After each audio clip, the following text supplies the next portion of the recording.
The FBI estimates there are between 25 and 50 unidentified serial killers roaming the United States at any given time.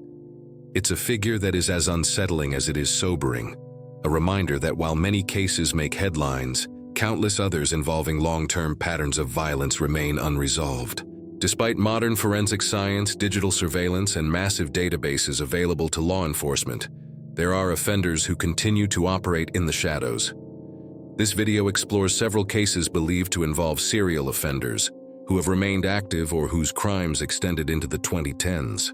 Each represents an example of investigations that continue, sometimes quietly, across the country.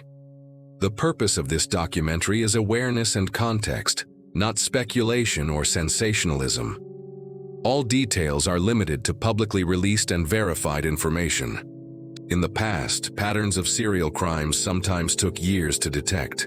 Today, with centralized data systems like VICAP, investigators can connect cases more effectively than ever.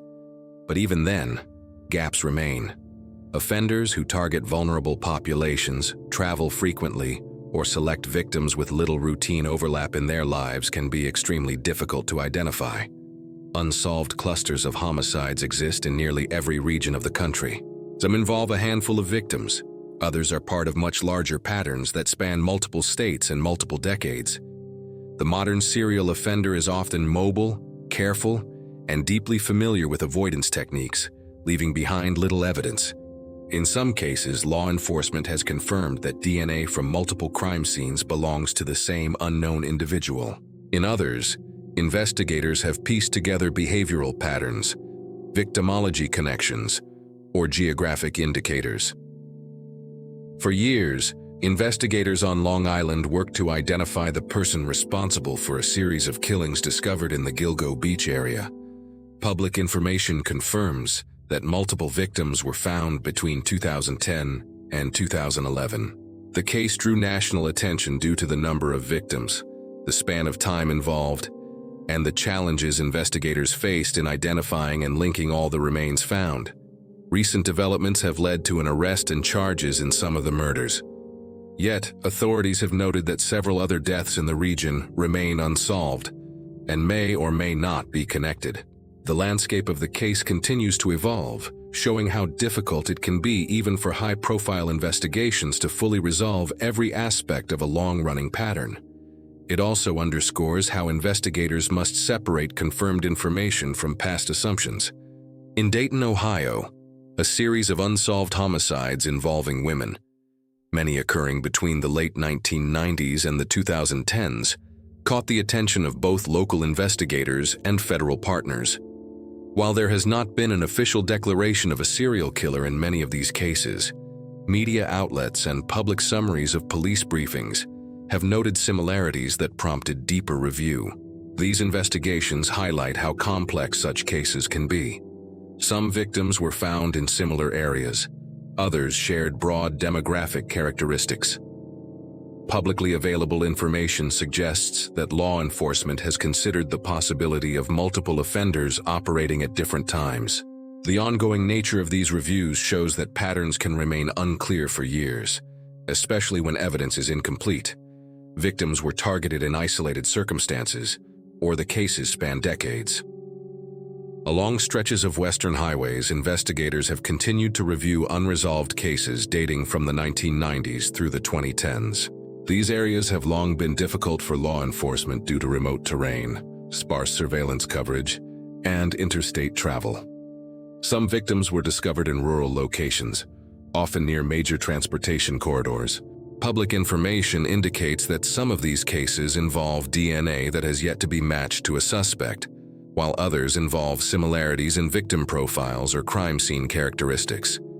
Investigators have conducted periodic reviews, linking certain cases through methodology, while ruling out connections to known offenders from the region. Even with advanced forensics, the mobility of potential offenders and the isolation of the locations can delay definitive answers for years.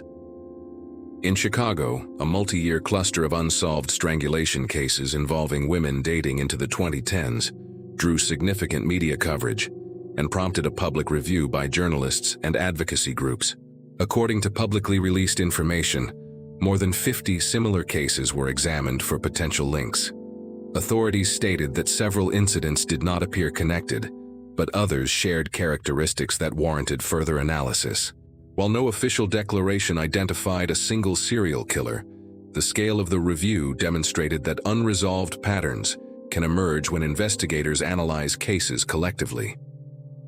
The city's complex urban environment, combined with social vulnerabilities among certain victim groups, created conditions where offenders could remain undetected. If you would like to see more content like this, like and subscribe. Across parts of the Midwest, particularly along I-70, I-80, and connecting routes, state investigators have occasionally revisited long-term clusters of disappearances and homicides stretching into the 2010s.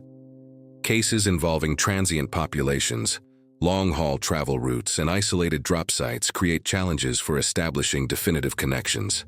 Public case summaries have noted that some victims were found near rest stops or rural pullovers. Others disappeared from small towns hours apart. While some of these cases have been solved individually, the remaining unsolved incidents continue to raise questions about whether multiple offenders were active in overlapping territories. In New Mexico, the 2009 discovery of multiple victims in the West Mesa area spurred long-term investigative efforts that continued into the 2010s. While the main cluster predates 2010, the continued review of related disappearances and similar victim profiles has kept the investigation active. Authorities have periodically stated that they continue to follow leads, review newly available forensic technology, and cross-reference regional cases.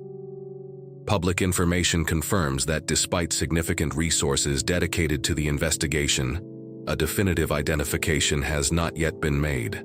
The ongoing nature of the case demonstrates how challenging it can be to resolve patterns involving marginalized victims. Several factors contribute to the estimated number of unidentified offenders. Victim targeting of vulnerable individuals. Many unsolved cases involve people whose disappearances may not be immediately reported or who had limited contact with family or social networks. Geographic mobility. Offenders who travel for work or personal habits can leave crime scenes far apart, making it harder for investigators to detect patterns.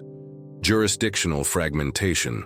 Local agencies may not immediately connect their cases with incidents in other states, especially when crime scene specifics differ. Limited evidence. Some offenders choose locations with natural elements that hamper DNA preservation. Changes in offender behavior. Some offenders alter their methods over time, complicating the identification of consistent patterns. Advances such as genetic genealogy, enhanced digital mapping, and improved victim identification methods are transforming the landscape. Several cases once considered cold have seen breakthroughs in the last 5 years. Publicly documented examples include long unsolved homicides where DNA matches from distant relatives finally allowed investigators to identify either an offender or a victim. Even so, many current active investigations lack the necessary forensic links. Law enforcement agencies must often rely on behavioral analysis, mapping, and cross-agency data sharing. The FBI's estimate remains steady because despite new technologies, the complexity of certain offender patterns persists. The figure, 25 to 50 unidentified serial killers operating in the United States, represents not a sensational claim, but a statistical reality based on decades of investigative data. Some operate in cities, others along highways or rural corridors. Some target specific groups, while others move through life unseen, leaving only fragments of evidence behind. The cases highlighted here are only a small portion of ongoing investigations. Each unresolved pattern represents real victims, real families, and real communities still waiting for answers. As new forensic techniques continue to evolve, there is hope that many of these long-running mysteries will eventually be solved. Until then, the work continues. Investigators, forensic scientists, community members, and advocacy groups remain committed to uncovering the truth, case by case, lead by lead. And while the number of unidentified serial offenders may seem daunting, the growing tools available to modern law enforcement offer more opportunities than ever to bring resolution where none previously seemed possible.